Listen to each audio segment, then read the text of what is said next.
કે નવરાત્રીની અંદર જે આપણી બહેનો દીકરીઓ ગરબાની અંદર રાસ અને દાંડિયા રાસની અંદર જ્યારે જાય છે ત્યારે ઘણા એવા વિધર્મીઓ જે ચાંદલા કરે, ટેટુ કરે, ડુપ્લિકેટ આધાર કાર્ડ બનાવે અને આપણી બહેનો દીકરીઓને જે ટાર્ગેટ કરે છે, તો આજે યુવાધન પાસે એક સાધુ તરીકે હું પ્રાર્થના કરું, પ્રભુ પહેલા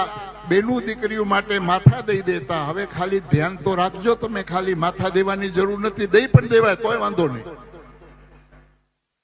દીકરીની રક્ષા માટે માથું પણ દઈ દેવાય તોય વાંધો નહીં.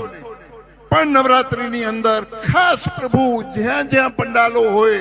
ત્યાં અહીંયા જ્યાં તમે મારો અવાજ સાંભળો છો,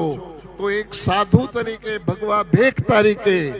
હું તમને પ્રણામ કરીને કહું છું કે દાંડિયા ઓછા રમજો, પણ આપણી બહેનો દીકરીઓ રમતી હોય એ કેમ સલામત રહીએ એવું ધ્યાન રાખજો. કેમ કે વિધર્મીઓ આપણી બહેનો દીકરીઓને ટાર્ગેટ બનાવે છે